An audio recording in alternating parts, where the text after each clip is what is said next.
A new week starts live right here, right now. It's a Monday morning live on the early line on SportsGrid and all across the SportsGrid network. That includes sportsgrid.com/watch, where you can find your favorite destination and consume everything all across the grid. I am Ben Stevens. He is Donnie Rightside, and we are together for the next 3 hours up until 11 a.m. Eastern time on a huge Monday, looking back on the end of the 2023 National Football League regular season. Everything that has been figured out as the regular season is now in the books and the playoffs have been squared away around the National Football League. It is also Black Monday, a day where head coaching careers in certain organizations come to a close. We saw that very early in these Monday morning hours with Atlanta firing Arthur Smith. What else is in store? Maybe the legacy of Bill Belichick coming to a close in New England. And also on this Monday, it's the final college football game of 2023 as well. A national champion will be crowned tonight in Houston, a matchup of 1 versus 2. Number 1, Michigan. Number 2, Washington. A full preview of the national title game tonight in H-Town over these 3 hours. Donnie, what a Monday we have to kick off a new week live right here on TEL.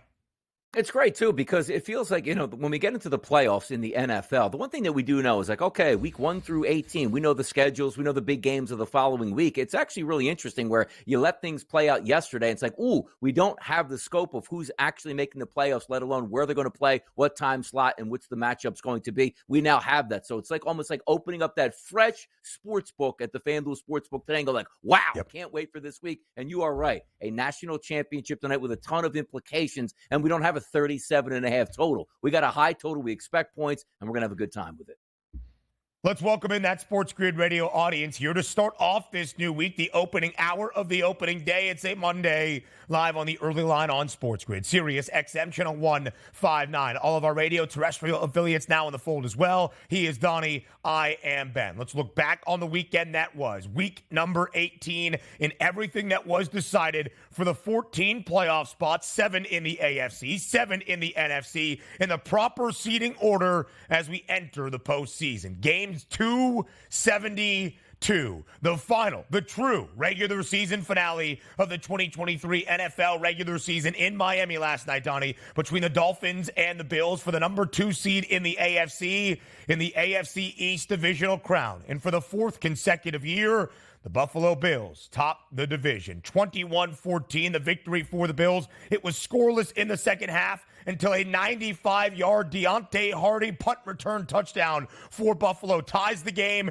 and then they take the lead under 7.5 minutes remaining to win 21-14, covering as a 3-point road favorite in South Florida. An impressive performance by the Buffalo Bills, not because they won the game by a touchdown on the road against the Dolphins in a win-all game, which means you get the number 2 seed, but just the way they fought through that thing. They were down 14-7 at halftime and 14-7, as you said, through the third quarter on the road where he said, maybe if we don't win, we'll still be, the 5th or 6th seed. We'll go back home. Not the case here. They seized the moment in the fourth quarter with big special teams plays and even bigger defensive plays like the late interception. The one thing we knew coming into this football game, the Miami Dolphins would be banged up. I thought they fought hard all the way through that game, but the Buffalo Bills just more talented. Why, Ben? They were just healthier. Yeah, absolutely so. Taking advantage where they needed to. Dawson Knox, a 5-yard touchdown, the go-ahead difference for Buffalo. 4 straight divisional championships for the Buffalo Bills. They will be the number 2 seed in the AFC. They will host the Pittsburgh Steelers next weekend on Sunday in a matchup in the wild card round. Miami will make a trip to Kansas City now as the 6th seed, one of those wild card teams in the AFC postseason picture. From the AFC East to the NFC East, the Dallas Cowboys needed simply an outright win over the Washington Commanders in Landover, Donnie, and booked as a 2-touchdown favorite. That's exactly what the Cowboys did. 38-10, the victory for Dallas. They cover as a 13.5-point favorite, and with the victory, they claim the divisional title in the NFC and earn that number 2 seed in the NFC playoff picture as well. Yeah, Dallas clearly energized last week from watching the Philadelphia Eagles drop their game to the Arizona Cardinals. And this is what good football teams do. You go on the road and you absolutely destroy a dead team that quit on their head coach who will soon be fired from his position here. 38-10. I actually said on the show yesterday, 31-13 wasn't even as bad as I predicted. It was even worse. That's a good performance by the Cowboys. In a game they needed, they showed no mercy, and good for them.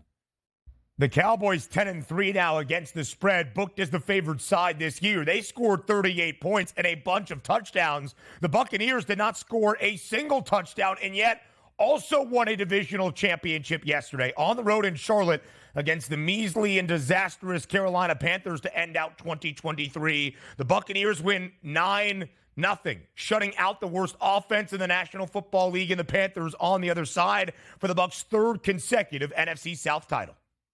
Look, and some people take away, and rightfully so, well, the Bucs have really imploded on offense. I get that, but if you're playing a team that's absolutely impotent on offense, you just want to say, you know what? Let's not make these big mistakes here, Ben. Let's just win a football game on the road, handle our business, and head to the playoffs with a home playoff game. That's exactly what the Buccaneers did yesterday. They knew they just needed to win the game. They executed according to plan and didn't give up a single point from a dead football team, just like we talked about the Commanders. Yeah, that's the Panthers, too. Yeah, Chase McLaughlin, the star yesterday for Tampa Bay. 3 field goals up, 3 field goals in for the Buccaneers. Third consecutive NFC South divisional crown. They actually had a worse win total entering the year, did Tampa, at 6.5 than the Panthers at 7.5. For the second consecutive year, the Green Bay Packers booked as a home favorite against a divisional foe. Just needed an outright victory to enter the postseason in the NFC. And unlike last year in Aaron Rodgers' final game in Green Bay, Jordan Love's first chance in Lambeau, he handles the Bears as well. 10th consecutive win for Green Bay over its rival in Chicago. Jordan Love spectacular, 17-9. The playoff pack enter the NFC postseason as the 7th seed in the NFC playoff picture. Playing fantastic, Jordan Love here. That's a franchise quarterback. He's been absolutely wonderful. I feel like he's flying under the radar most of the season, and each and every week it feels like he's throwing multiple touchdown passes and at least getting close to 300 yards. Also, a franchise running back in Aaron Jones, who A.J. Dillon was down. This is the guy we've always seen the past couple of years. So you're telling me a quarterback that's playing really good football, a running back that can handle it, a defense that's shaping up, and more importantly right now, a young wide receiving core starting to come together. And if we can add Watson on top of that, hey, man, let's go Pack. Go Pack, go. Green Bay winning outright and even covering as a 3-point favorite. So most everything went chalk yesterday, except for in one area. In Nashville, the Jacksonville Jaguars just needed to beat the 5-win Tennessee Titans and earn their second consecutive AFC South divisional crown. That didn't happen. The Jags dropped 5 of their final 6 games. Tennessee pulls off the outright upset. Jacksonville misses the playoffs entirely. And because of the Titans' victory, the Houston Texans, champions in the AFC South.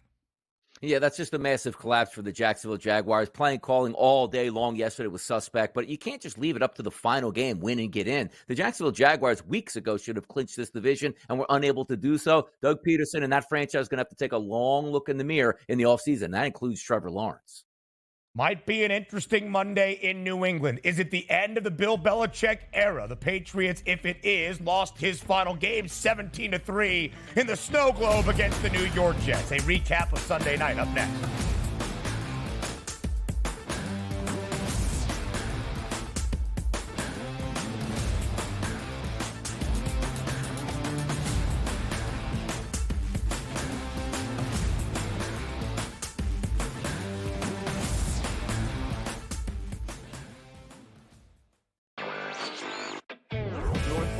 We've got new sports books operating for licenses, and a lot of news always coming out of there. One of the fresh sports betting states. Well, they're a little behind the ball there, so I don't know if they'll be at the starting line in North Carolina. But yeah, a really interesting mix of applicants this early on so far. Newswire, only on SportsGrid. Quarterback at quarterback. We're going to lay some juice. We're going to have some dog prices, and we're going to go right in the middle. Because I don't know what they're doing. To me, they're in a complete rebuild, Kev. Go run, run, run. That's where overbackers on this 51.5 shot. So right now, we saw a little bit more over money, but it's hovering right around. The winner of this game will be the division I favorite. don't care if they win, because all we care about is the money, baby, the money. Pro Football Today. It's smarter to be on SportsGrid. My best bet is Michael Penix Jr. over 309.5. Let's shop around. Let's get active, and let's get the best of the number here. So I believe if Michigan in this ball game can run the football, work off of play action, they can move the football, put up points. Does fall on McCarthy, but I like Michigan's chances in this ball game. National championship is set. Washington against Michigan. Brothers in arms today. This is it. This is the most excited I think I've ever been for a day of work in my entire life. That tells you how good this league is. Jeff, you're mine. Big 12. Who's the team to beat? Well, it's always Kansas. I don't care who comes in the league. And I love Kelvin Sampson, what he's done at Houston. I don't care. So Marquette, to me, is the best backcourt in the country. Tyler Kolek's the best point guard. Cam Jones is an elite scorer who just plays with such a good pace, and he's so smart. Betting above the rim, only on SportsGrid. We spent all offseason where the NFL said, hey, just so you guys know, running backs don't matter. If we then this year give the MVP to a running back, the irony. I am disappointed that they lost to FAU because secretly I don't really like this FAU team very much. I don't know. They're just not for me. And now they've completely legitimized the Owls. Game time decisions, only on SportsGrid. Yay, congratulations, but the game was over at that point, so another one of those terrible beats. If you had 3.5, 4, even 4.5, this was a 10-point game until the final closing seconds. In-game live, prime time, only on SportsGrid. SportsGrid, the only streaming sports betting network. Tips, info, and insights to up your IQ. It's smarter to be on SportsGrid.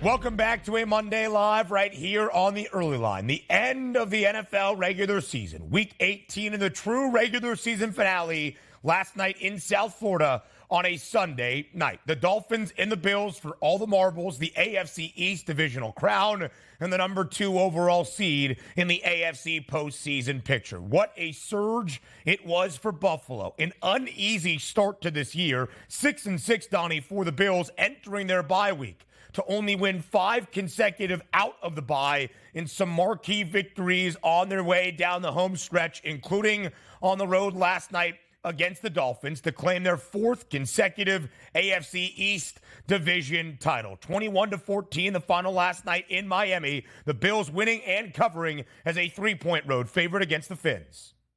Yeah, it was a big win by the Buffalo Bills, but I think most of us had talked this up and all across the network that this was the Buffalo Bills game. And it wasn't like saying, well, we don't think the Miami Dolphins are very good. It was pretty simple. We thought the Miami Dolphins' extra explosive offense wouldn't be so extra because why? Most of their explosive players were either out for this football game or banged up heading into it, which led us to Devon Achane. What a decent night. 10 carries, 56 yards, 5.6 yards per carry, and scored a touchdown, which I was happy to see. But when we were just going over this game and without breaking down the X's and O's, it just felt like this is a game the Buffalo Bills were supposed to win. Not only hot and playing very well down the stretch, but also it helps when your superstars are healthy as opposed to the other ones. Now, most people are going to take a look at this game and wake up like, oh, man, see, I told you Tua wasn't that good. What did you want him to do? Number one, Tyreek's on one leg. Number two, he's dropping half the passes that are thrown to him. And number three, Durham Smythe, Cedric Wilson Jr., River Craycraft, and Braxton Berrios are behind him, and you're expecting to win a big football game. And at the end of the football game, yeah, that was a bad throw that got intercepted, but you're just trying to make a play knowing you really only have one outlet to actually throw the football to. But I can't take anything away from the Buffalo Bills. You want to take a look at a team that last week, Ben, remember Thursday you asked me, hey, buy or sell, are the Buffalo Bills going to be a championship contender? Well, before we knew that the Steelers would actually get in the playoffs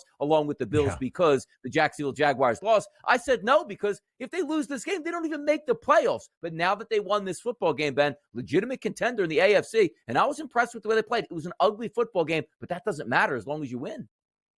Yeah, absolutely so. And the Buffalo Bills did know, as we said, what their future would hold by the time we got to Sunday night in game number 272, the last and final of the 2023 NFL regular season. Because of Jacksonville's loss and the disappointing home stretch for the Jags to end things out in Nashville, the Steelers earned their playoff berth, the Texans won the AFC South, and the Buffalo Bills earned a postseason nod as well. But what was at stake was still that number 2 seed, your playoff matchups, and of course, divisional bragging rights. Once again, 4 consecutive AFC East crowns now for Buffalo. And as we look at the game, it was a 3-point spread in favor of the Bills. And as we broke down the game all weekend long, knowing it was the marquee matchup of week number 18, it wasn't just a line, Donnie, as you alluded to, that said, this is Buffalo playing so well, Miami stumbling down the stretch, so on and so forth.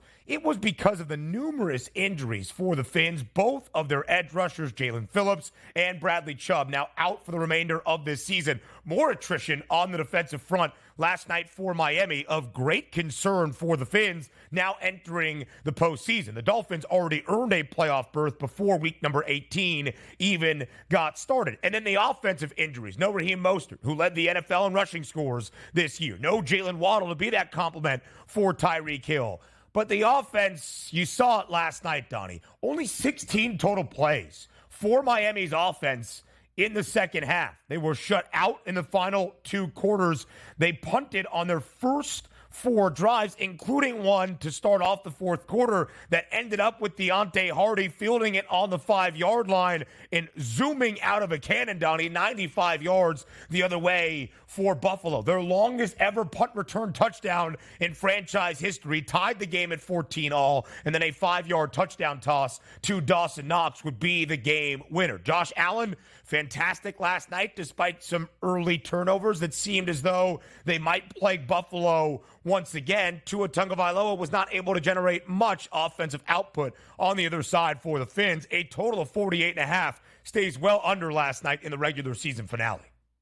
And I'm just going to tell you, the Buffalo Bills are lucky that the Miami Dolphins there were banged up into this football game. But again, nobody's going to feel bad for the Dolphins. The reason I say that is you see Josh Allen, 30 of 38. Boy, that's impressive. 359 in a must-win football game on the road to the division. Yes, that's impressive. Multiple touchdown passes. He threw 2. That's fantastic. But he did throw 2 interceptions. And also keep in mind, the end of the first half, when you're down 7 points, to throw that slant pass, I know it was a bang-bang play, but you can't do that. Points are at a premium at that point. Maybe you throw the football away to live the fight another day, and you take the field goal and you go in 14-10. It looked like it was one of those, man, sometimes we see Josh Allen short-circuit in some big environments, and he did that a little bit yesterday, which included that very first drive where they walked the football right down the field, and all of a sudden the interception on third down was like, what even type of pass was that in the end zone? You just threw a floater to a defensive back who makes an easy interception, but he got it back together, and in the biggest moments, including in that fourth quarter drive before they got stopped on the 4th and 1, what was like a 3rd and 12 where he played like ping pong and just bounced off multiple defenders to get the first down.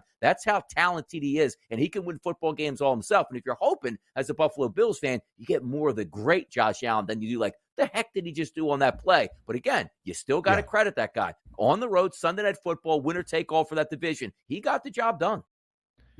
And this is what Josh Allen does when the calendar turns to December into early January, now in the postseason. A Mack truck that runs like a freight train off the tracks. 15 carries for 67 yards. Josh Allen, Buffalo's leading rusher last night against Miami. Did not score for the first time in a 6-game span. Had 8 rushing touchdowns in the last 5 games, scoring in each, entering against Miami. No touchdowns last night for Josh Allen on the ground, but 2 through the air. Khalil Shakir, as Donnie predicted, a huge night. Well over 24.5, 105 receiving yards. Stephon Diggs, 87. Dalton Kincaid, 84. But let's look at the story of this season, because again, uncomfortable at times for Buffalo. After week number 13, a 6-6 record entering their bye week, Donnie, and look at what the price is worth. 13-1 for the Bills to win the AFC East. Miami, a minus 3,000 favorite, but the Bills were the favored side entering week 18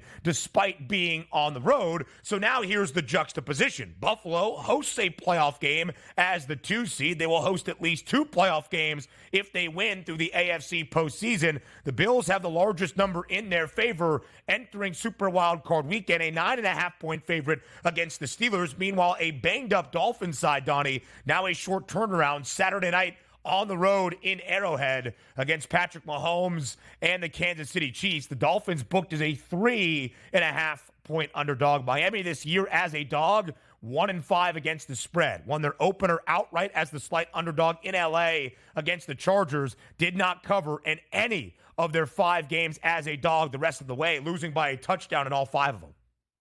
Yeah, this is going to be interesting to watch it play. And the reason I say that is you brought up a great point here. The winner, not only do you win the AFC East, like, hey, that's great. You're the number 2 seed. And if you're the Miami Dolphins, where do you like to play your games at? South Florida, 75, 80 degrees this time of year. This is your environment. You can get loose. You can play. You're banged up. As everybody knows, if you have an injury in sports and you're playing in cold weather, not so easy. You say, well, why do you talk about cold weather? We're talking about Miami. They go to Kansas City next Saturday night. If you want to take a look at what we anticipate the weather conditions to be, Ben, how about 15 degrees at kickoff with winds over 10 miles an hour, which will make that wind chill closer to 0. I don't know about you, but if I have a banged up ankle that I'm trying to loosen up here, or maybe something else going wrong with some ailments, that's the last place I want to be. You can only blame yourself in that instance. But if you're looking at making it hard on yourself, the Miami Dolphins certainly did that. But if we get some healthy reports this week on the Miami Dolphins, you are getting a good buy low spot on those Dolphins if you feel they're going to be able to perform in sub-zero temperatures maybe on Saturday night.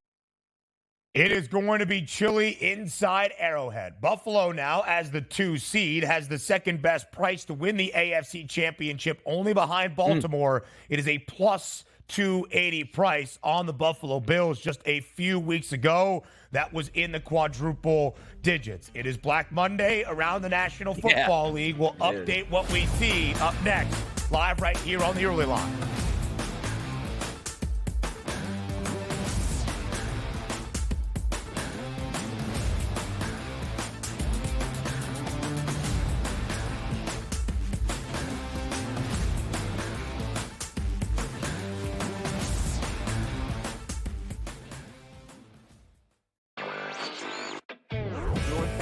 We've got new sports books operating for licenses, and a lot of news always coming out of there. One of the fresh sports betting states. Well, they're a little behind the ball there, so I don't know if they'll be at the starting line in North Carolina. But yeah, a really interesting mix of applicants this early on so far. Newswire, only on SportsGrid. Quarterback at quarterback. We're going to lay some juice. We're going to have some dog prices, and we're going to go right in the middle. Because I don't know what they're doing. To me, they're in a complete rebuild, Kev. Go run, run, run. That's where overbackers on this 51.5 shot. So right now, we saw a little bit more over money, but it's hovering right around. The winner of this game will be the division favorite. I don't care if they win, because all we care about is the money, baby, the money. Pro Football Today. It's smarter to be on SportsGrid. My best bet is Michael Penix Jr. over 309.5. Let's shop around. Let's get active, and let's get the best of the numbers here, Joe. I believe if Michigan in this ball game can run the football, work off of play action, they can move the football, put up points. Does fall on McCarthy, but I like Michigan's chances in this ball game. National championship set. Washington against Michigan. Brothers in arms today. This is it.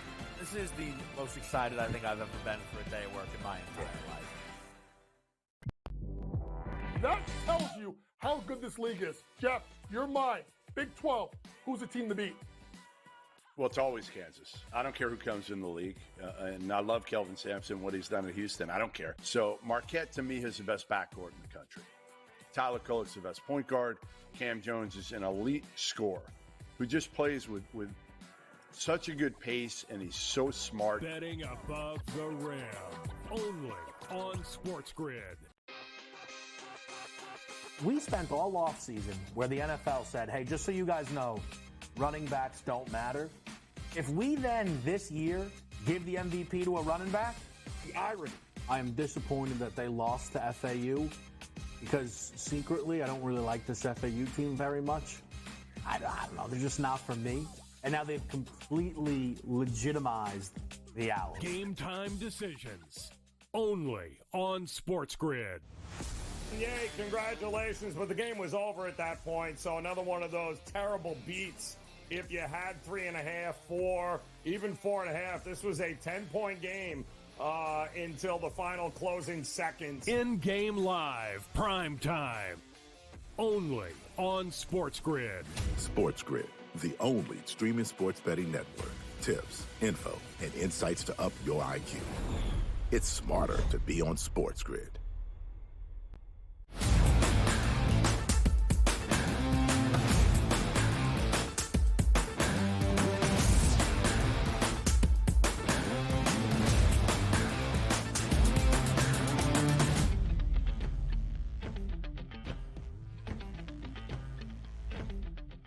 We are live right here on this Monday on the early line on SportsGrid. Not only is it the day after the end of the regular season, the conclusions in week number 18 that now set the stage for the playoffs around the National Football League, it is a day that coaches fear in the NFL as well, known as Black Monday, the day after the end of the regular season, when your year has come to an end and the future needs to be evaluated. So some firings are expected on this Monday. It got started in the early morning hours. Arthur Smith, after 3 years at the helm in Atlanta, has been let go by the Falcons. Two more breaking news updates for you, DRS. Here in the last 10, 15 minutes, the Carolina Panthers, after a disastrous 2023, have a very uncertain and uncomfortable future entering this offseason heading into 2024. Not only will David Tepper have to hire a new head coach, he will need a new GM as well. Scott Fitterer let go this morning as well after trading up to draft Bryce Young overall to have the worst record in the NFL, ending with only 2 wins and just 4-11-2 against the number, booked as an underdog in all 17 games. Carolina's future, very murky there in Charlotte. Yeah, it is very murky. And also, now's the time for David Tepper to take the microphone. Because you know why, Ben? You fired your head coach. You know you had input on who he wanted to be the quarterback. You fired your general manager, who, again, you knew who had input and wanted to be the quarterback. Own the situation. Come out and take that mic today and say, hey, look, I'm not really throwing anybody under the bus, but I really, sometimes have a good feel for these things. I didn't want my quarterback that I had now, which you know he's not going to say, but there's a way to beat around the bush. Or really be a stand-up guy and say, it's not my head coach's fault. It's not my general manager's fault. I came in and overruled the situation to pick the guy I wanted to. I'm not saying Bryce Young's going to be a bad quarterback at this point, but let's clear the air and start fresh heading into next season, because it's clear nobody wants to give up their side of the argument on who wanted what. It was an agreement. Never was an agreement there on who that number 1 overall pick should be. Yeah. But my goodness here, whoever takes the helm at Carolina, number 1, you're going to say, well, I want more money than anybody's ever got coaching an NFL team, because I know you're going to be very angry with me in week 6 when we haven't won a football game next year. And that's not my fault with how hamstrung we are here. I'm interested to see who the candidates who actually want to be in Carolina. And I'm not talking about, hey, because you can get anybody to find a job. Hey, I'm going to be a head coach in the NFL. Absolutely, I'll take it. Ben, I'm talking about the upper crust of guys that you know can turn your franchise around. Are they going to look at that situation and be like, yeah, no chance at that, buddy? On paper, it would be an exciting job. You have the number 1 overall pick from the 2023 NFL draft trying to groom his future into the NFL if he even still wants to be playing football. And I don't mean Bryce Young is not a competitor who was going to quit the National Football League, but shell-shocked is the word that Donnie used over the commercial break, and I would agree. 94 yards for Young in the regular season finale against the Buccaneers. He threw for over 250 only 1 time this year in the 16 games he played for Carolina. Who wants to be in that situation? David Tepper, speaking of throwing people under the bus, he's good at throwing things like the drink he tossed on a Jaguars fan in week number 17. Elsewhere, Donnie, it is the end of the Riverboat Ron era in Washington. The Commanders letting go of Ron Rivera on this Black Monday morning as well. It seemed as though this would be likely after 4 seasons at the helm of this Commanders organization and a 26-40-1 record. Never a winning season for Ron Rivera, but a divisional title back in 2020 despite a sub-500 record. Ron Rivera's time as the head coach of the Commanders has now come to a close. And it should come to a close. Now, hear me out on this, too, because the Dan Snyder regime in professional sports was probably the worst we've ever seen over the past 20 years. And I was beating on Dan Snyder and that organization for years and years and years. Now, here's your chance. Josh Harris comes in. We know what he did with the Philadelphia 76ers. Has it turned into a championship? No. But he basically said, this organization is rotten. Let's bottom out here. Let's clear house, and let's move forward into the future. Where the Philadelphia 76ers, again, haven't won a championship, but one of the better franchises now in the NBA.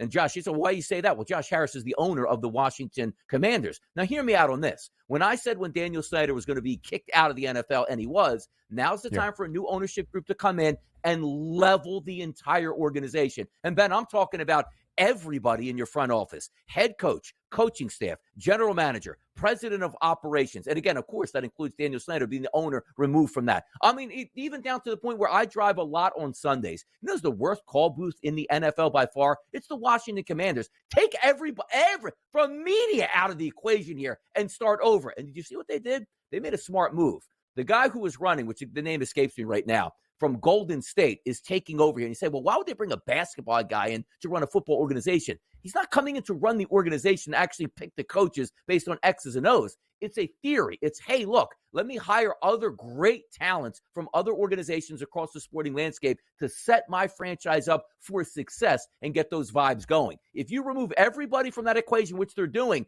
the sky is the limit now for the Washington football team. The fans will be back. The new stadium's on the horizon. Pick a great football coach. Maybe in the next 3 to 5 years, the Washington Commanders will be once again back into that upper crust. And also, I keep saying this, the Washington Commanders, remove that name as well. Erase everything that Daniel Snyder ever touched on that team.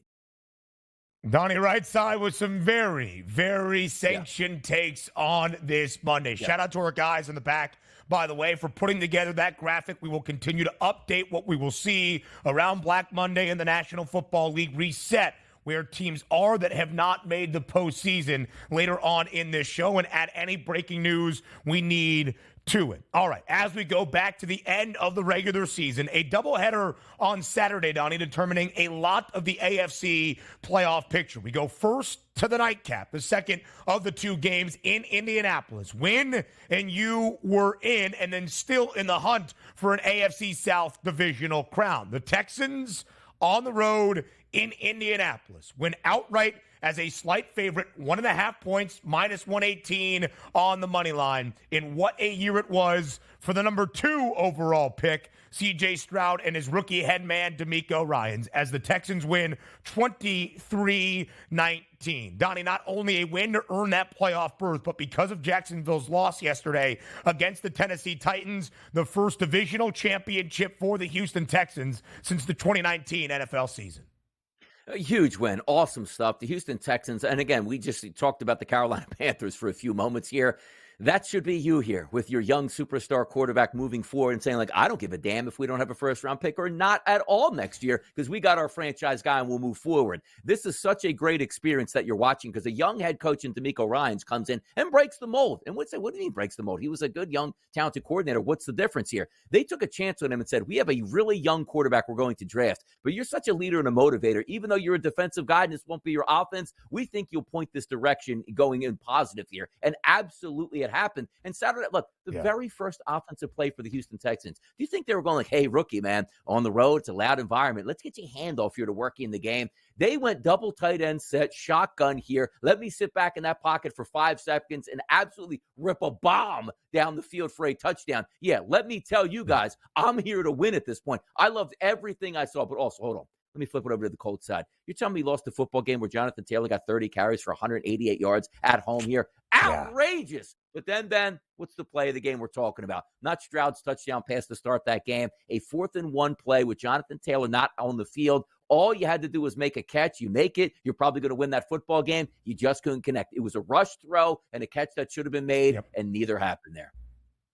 A bad throw by Gardner Minshew, but an opportunity for Tyler Goodson to haul that in. And then Indianapolis probably has a chance to win the game because of a missed Kaimi Fairbairn extra point after the Texans did score their go-ahead touchdown around 7.5 minutes remaining in that fourth and final quarter. But how about the young rook who already had the Rookie of the Year trophy sent to his house despite Puka Nacua setting a rookie wide receiver record yesterday for the Rams as well. C.J. Stroud, 20 of 26 in a must-win football game for 264 yards and 2 touchdowns. Shout out to our guy, OK Dubs, Kevin Walsh, walking it to the window yesterday. The Texans to win the AFC South in the preseason at a 10-1 number. And the reason that was available after Houston earned the playoff berth, eliminating Indianapolis on Saturday night, was because of the calamity the Jaguars experienced down the home stretch. An 8-3 football team, Donnie, after week number 12, who was favored to make the postseason at minus 8,000, was a favorite to win the AFC South title at minus 1,000. The Jags dropped 5 of their last 6 games, even as a road favorite against a 5-win Tennessee Titans team. As Trevor Lawrence tries to go up and above, he was stopped short on a 4th and goal from the 1-yard line on a quarterback sneak about halfway remaining in the 4th quarter. Because of it, the Titans hold on. They pull off the outright upset, 28-20. Mike Vrabel, Derrick Henry, and the Titans spoiling the AFC South and the opportunity for Jacksonville yesterday.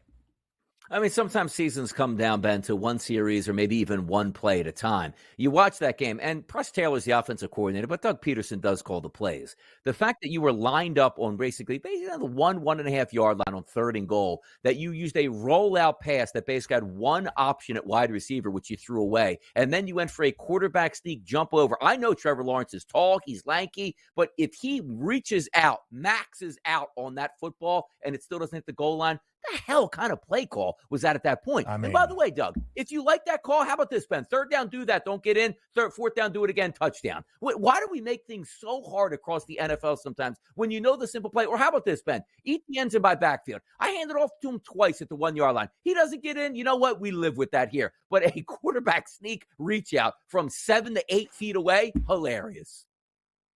3rd and goal prior to that, a play fake where Trevor Lawrence had nobody open, had to throw the ball out of the end zone for one final play to decide their season. We'll look at the AFC playoff picture and then the NFC up next here on the Early Line.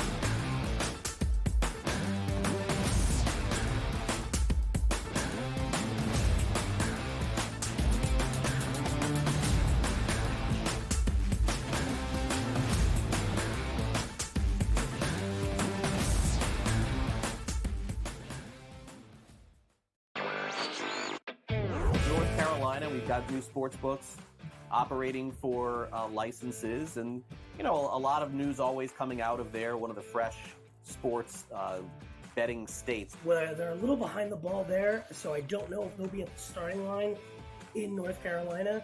But yeah, a really interesting mix of applicants this early on so far. Newswire, only on SportsGrid. Quarterback at quarterback. We're going to lay some juice. We're going to have some dog prices, and we're going to go right in the middle. Because I don't know what they're doing. To me, they're in a complete rebuild, Kev. Go run, run, run. That's where overbackers on this 51.5 shot. Right now, he's a little bit more over money, but it's hovering right around. The winner of this game will be the division favorite. I don't care if they win, because all we care about is the money, baby, the money. Pro Football Today. It's smarter to be on SportsGrid. My best bet is Michael Penix Jr. over 309.5. Let's shop around. Let's get active, and let's get the best of the numbers here. So I believe if Michigan in this ball game can run the football, work off of play action, they can move the football, put up points. Does fall on McCarthy, but I like Michigan's chances in this ball game. National championship set. Washington against Michigan. Brothers in arms today. This is it. This is the most excited I think I've ever been for a day of work in my entire life. That tells you how good this league is. Jeff, your mind. Big 12. Who's the team to beat? Well, it's always Kansas. I don't care who comes in the league. And I love Kelvin Sampson, what he's done at Houston. I don't care. So Marquette, to me, is the best backcourt in the country. Tyler Kolek's the best point guard. Cam Jones is an elite scorer who just plays with such a good pace, and he's so smart. Betting above the rim. Only on SportsGrid. We spent all offseason where the NFL said, hey, just so you guys know, running backs don't matter. If we then this year give the MVP to a running back, the irony. I am disappointed that they lost to FAU because secretly I don't really like this FAU team very much. I don't know. They're just not for me. And now they've completely legitimized the Owls. Game time decisions. Only on SportsGrid. Yay, congratulations, but the game was over at that point, so another one of those terrible beats. If you had 3.5, 4, even 4.5, this was a 10-point game until the final closing seconds. In-game live, prime time. Only on SportsGrid. SportsGrid, the only streaming sports betting network.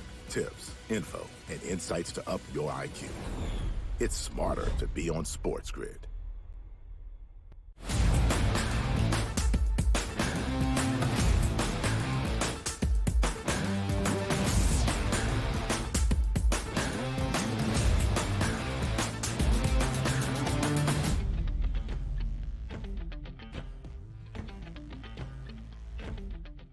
All right, so let's tidy things up around the AFC before we set the stage for the NFC playoff picture as well. 2 games on Saturday to kick off the end of week number 18, and both were incredibly impactful, Donnie, as we already shared what happened in the AFC South. Now to a spot in the AFC playoff picture with the Pittsburgh Steelers, who needed to beat their divisional rival, the Baltimore Ravens, who are resting all of their starters virtually after already clinching the number 1 overall seed in the AFC. And then Pittsburgh needed some help, a Jacksonville loss, and that is what happened. The Steelers in a wet and ugly game in the Charm City on Saturday afternoon to start the end of week number 18, get a victory over the Baltimore Ravens. Never easy. 8 straight games between these divisional rivals decided by a touchdown or less, but it was the touchdown that Pittsburgh needed. 17-10, covering as a 3-point favorite against the Ravens. The Steelers won their final 3 games of the regular season with Mason Rudolph as their starting quarterback, covering in all 3 to earn the 11th playoff berth in the 17 seasons under Mike Tomlin. The Steelers will be the number 7 seed, the 7th and final in that AFC postseason. I'll tell you the shame of it all, Ben, because TJ Watt might be the overall best player on defense in the NFL. We don't know how long he's going to be down for. Nothing official, I believe, has come out to that, but he's probably going to miss multiple weeks, which is probably more than the Steelers' actual playoff run will be. But the thing I always enjoy is when you get the Steelers into the playoffs and it's a new season, right? Like Mason Rudolph, you can't take anything and say, well, I didn't really like the way he played. By the way, he was 18 of 20 in the pouring rain and also threw an unbelievable dot to Deontay Johnson for that 71-yard touchdown to put that football game away. But the Steelers sort of are live because what we argued about the entire season was, well, Kenny Pickett stinks, the offensive coordinator stinks. Maybe it was the quarterbacks just stink and the offensive coordinator wasn't very good. And now you have somebody that goes, you know what? I have a quarterback that at least is competent, can throw the football downfield. Hey, look, Ben, we actually have an offense here. It's just a shame TJ Watt went down. But I love the fact that going into that game, I thought the Steelers would win. Why? They needed the game. Baltimore didn't. They were resting starters. The Steelers, we knew we were going to keep it competitive. But when I saw that heavy rain coming down, like, this is the worst case scenario for the Steelers, right? Because we know Baltimore, they're just going to run the football. They got an athletic quarterback in Huntley. Mason Rudolph's not built for the rain. This is really going to even the playing field. And the Steelers took that 7-0 lead. A couple fumbles later, it's 7-7. Now you're sweating in the second half. You got to have a must win. And I loved it. That Mason Rudolph pass to split like 3 defenders and hit Deontay Johnson on the money. They took it to the house. That was awesome to watch. The Steelers will be an interesting team heading into the playoffs. If you could say, hey, can we hold on and get a win early? Can we get an upset just to ride that momentum? But good on the Steelers. Never quit on the season, and they actually have a quarterback that can make plays for them. What a novel concept. It is, however, the largest spread of Super Wildcard Weekend out of the 6 potential games.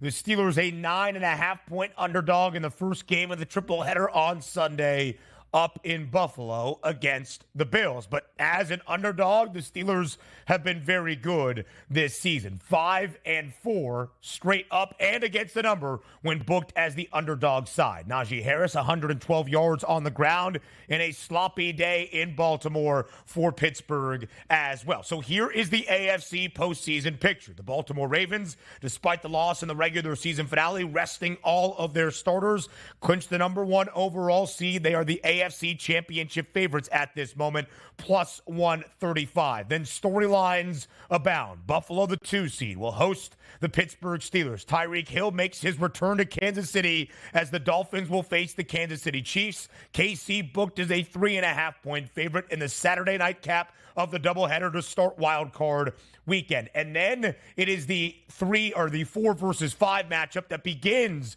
the doubleheader on Saturday. The Texans will host the Cleveland Browns. The Browns a slight 2.5-point road favorite with Joe Flacco as the quarterback, but Deshaun Watson's new team against his former team. The Browns risked it all for a guy that won't even start their playoff game. It is the 38-year-old Joe Flacco. Donnie, of those 3 matchups in the AFC on Super Wildcard Weekend, which one is most intriguing to you? Well, it's probably going to be the Miami Dolphins and the Kansas City Chiefs, to be honest. Tyreek Hill going back to the kingdom, see if he's going to be healthy enough. Do you get Waddle back? Do you get Mostert back? It could be a fun game, and also throwing in some of those elements of 0-degree temperatures, which the Miami Dolphins certainly aren't going to be fond of here. But I do like this because it seems to be a running joke with the NFL. if Houston ever gets in the playoffs, they are shoehorned in to that first game on Saturday every single year. That was the Bill O'Brien time check there. It's like, okay, we got to watch the Houston team that got in at 8-8 in the playoffs. They got to play in this spot here. But now a new regime where it's like, hey, look, man, we got a really good quarterback. I'm intrigued by that game because you are getting a lot of respect, and rightfully so here, for the Cleveland Browns. A road favorite going up against Houston, which we'll see if Houston gets some of their wide receiving core back in that game. But most intriguing for me, I think they made the right choice in the NFL. Saturday night, 8 p.m., Dolphins and the Chiefs. It should be a lot of fun to watch, and that's the game in the AFC, Ben, most looking forward to by far. Only 3 teams in the NFL this year, Donnie, booked as an underdog multiple times that had a winning record outright. The Steelers, the Texans, and the Baltimore Ravens. Just keep that in mind for Houston starting things off as a 2.5-point home underdog against the Browns. From the AFC to the NFC. Donnie, we shared this entering the weekend, that if things went chalk, it was actually pretty simple to see what would happen in the NFC, and there wasn't a ton of chaos yesterday on the final Sunday slate of week number 18. The Buccaneers were booked as a 4.5-point road favorite in Carolina against the Panthers. With an outright victory, Tampa would earn the NFC South Divisional Championship for the 3rd straight year. They didn't score a touchdown, but they still won the NFC South, shutting out Carolina on the other side. A 9-0 victory for the Buccaneers. 3rd straight divisional title, despite only 228 yards of total offense. The Buccaneers cover as a 4.5-point road favorite.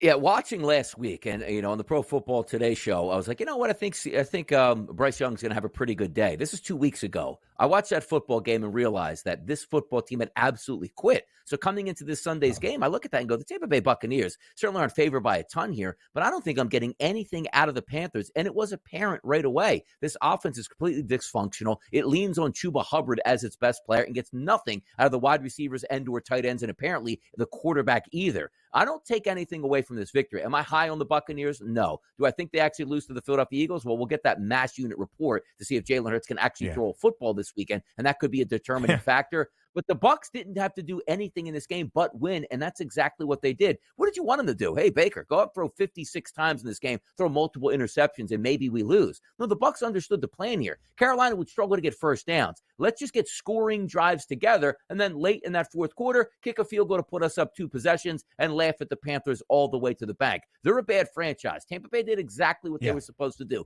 Just wait them out, move on, win the division, and go home for a playoff game.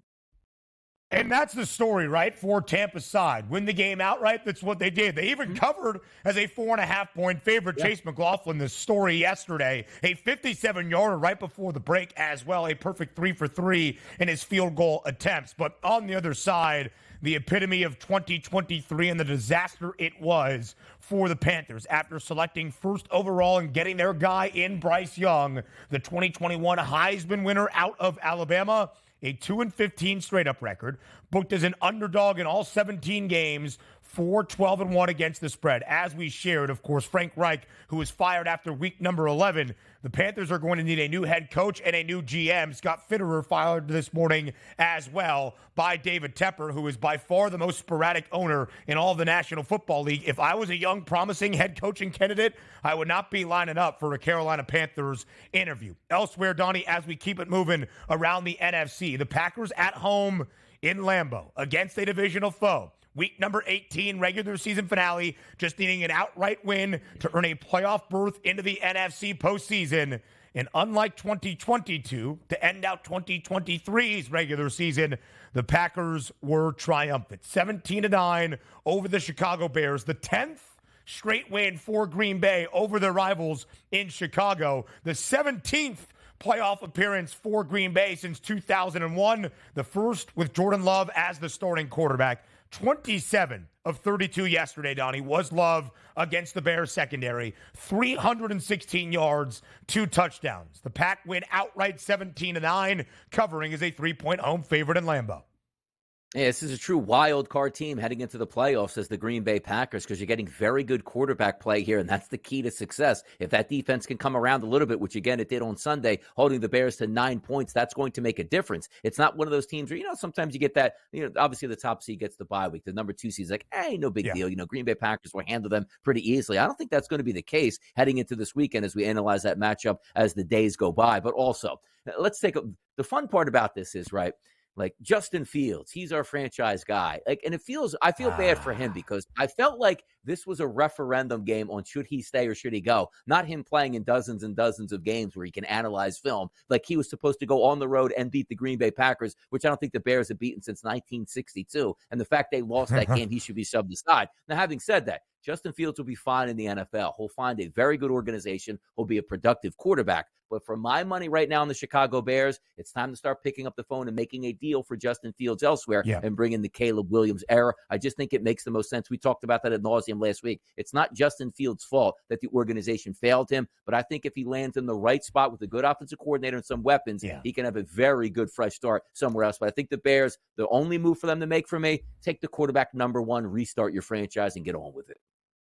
It just seems as though the situation has soured in the Windy City. Justin Fields yesterday, though, frankly, not good enough. 11 of 16 for only $148, 27 yards on the ground. Was sacked 5 times by a Packers front 7. Aaron Jones, the veteran, 22 carries, 111 yards on the other side for Green Bay, who, by the way, will be the 7 seed because the Rams behind Carson Wentz went up to Santa Clara and won outright with a 2-point conversion, 21-20, winning outright as a 4-point underdog. Somehow my ticket where I thought I was smarter than the book as a 3-point spread with the Rams earlier in the week comes through. The Rams will be the 6th seed. We'll look at the NFC playoff picture in just a moment. But Dallas just needed an outright victory in Washington, in Landover against the Commanders, to earn the number 2 overall seed in the NFC and win the NFC East for the second time in the past 3 NFL seasons.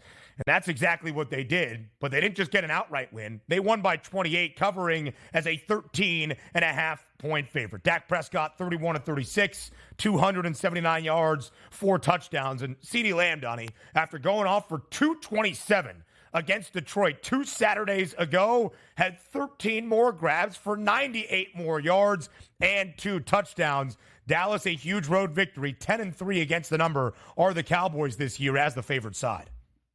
Dak 31-36, 4 touchdown passes here. That's how you get it done in a must-win game. And yesterday, bringing this game up, say, what's the handicap here? Well, Dallas plays really well at home, Ben. That was a home game for the Dallas Cowboys. That stadium was sold out because it was all Dallas Cowboys fans, and they really put on a show for their quote-unquote home crowd yesterday with a 4-touchdown victory. Now, I know I'm going to segue this over to the Philadelphia Eagles here with the Dallas Cowboys, but heading into the week, the blowout of the week was technically supposed to be the Dallas Cowboys, which meant that other teams should have played accordingly. Now, we'll probably get to talking about the Detroit Lions and their decisions and also the Philadelphia Eagles, which sometimes, Ben, my head scratches. I just wish, they're never going to do this. Ask your fan base who's passionate and say, you know what, let's get a focus group of 10 fans together on how we should play out the final game in meaningless situations here. We'd have a fun case study on how that turns out, because sometimes guys making the calls in the NFL should be fired for the calls that they make. There are plenty more reactions to be had following the end of the NFL regular season next.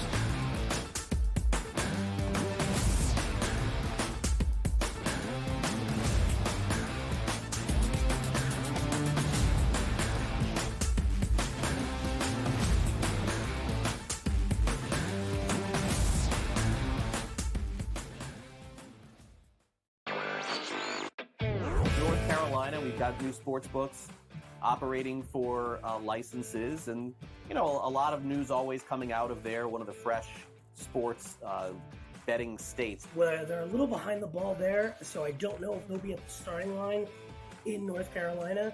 But yeah, a really interesting mix of applicants this early on so far. Newswire, only on SportsGrid. Quarterback at quarterback. We're going to lay some juice. We're going to have some dog prices, and we're going to go right in the middle. Because I don't know what they're doing. To me, they're in a complete rebuild, Kev. go run, run, run. That's where overbackers on this 51.5 shot. Right now he's a little bit more over money, but it's hovering right around. The winner of this game will be the division I favorite. don't care if they win because all we care about is the money, baby, the money. Pro Football Today. It's smarter to be on SportsGrid. My best bet is Michael Penix Jr. over 309.5. Let's shop around. Let's get active and let's get the best of the numbers here. So I believe if Michigan in this ball game can run the football, work off of play action, they can move the football, put up points. Does fall on McCarthy, but I like Michigan's chances in this ball game. National championship is set. Washington against Michigan.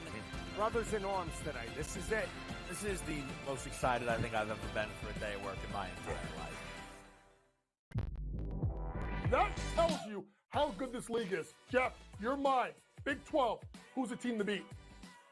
Well, it's always Kansas. I don't care who comes in the league. And I love Kelvin Sampson, what he's done at Houston. I don't care. So Marquette, to me, is the best backcourt in the country. Tyler Kolek's the best point guard. Cam Jones is an elite scorer who just plays with such a good pace, and he's so smart. Betting above the rim. Only on SportsGrid. We spent all offseason where the NFL said, hey, just so you guys know, running backs don't matter. If we then this year give the MVP to a running back, the irony. I am disappointed that they lost to FAU because secretly I don't really like this FAU team very much. I don't know. They're just not for me. And now they've completely legitimized the Owls. Game time decisions. Only on SportsGrid. Yay, congratulations, but the game was over at that point, so another one of those terrible beats. If you had 3.5, 4, even 4.5, this was a 10-point game until the final closing seconds. In-game live, prime time. Only on SportsGrid. SportsGrid, the only streaming sports betting network. Tips, info, and insights to up your IQ. It's smarter to be on SportsGrid.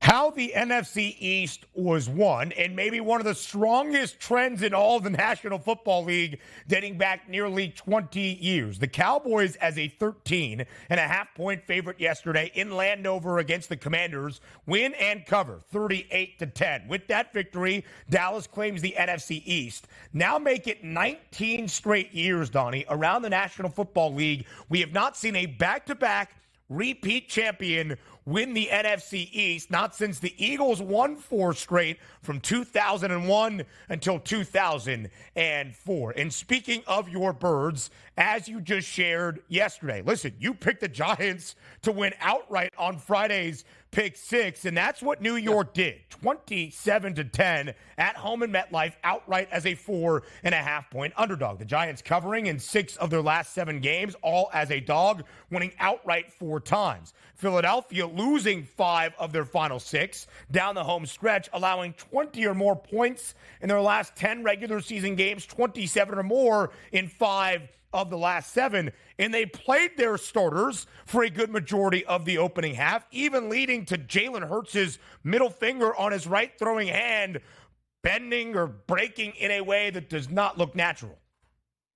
Yeah, and let's be frank about this, Ken. Your season basically ended last week with the high Super Bowl aspirations. So there's one thing you can do as an organization, say, okay, we're heading into the playoffs. We're at a low point here. Let's take a break. Let's have our top 12 playmakers not play in this football game. Get a good practice weekend. Get your mind right, because we might be able to do some damage in the playoffs because the Tampa Bay Buccaneers aren't that good, and they're going to play all of their starters this weekend, a de facto bye week. None of the Eagles didn't do that. They embarrassed themselves, and we are all humans. You go into a cold Meadowlands on the worst turf in the NFL in a meaningless game for your franchise. How do you think players are going to react to that? Let's fight. Let's win one for the coach and get the good vibes in the building. No, they went south, and you actually made your team worse. Congratulations, Howie Roseman and Nick Sirianni. Yeah. That's how not to run a franchise. The Eagles are the 5 seed in the NFC, a road game on Monday night in Tampa. We'll look at the playoffs as Hour 2 starts in 55 seconds.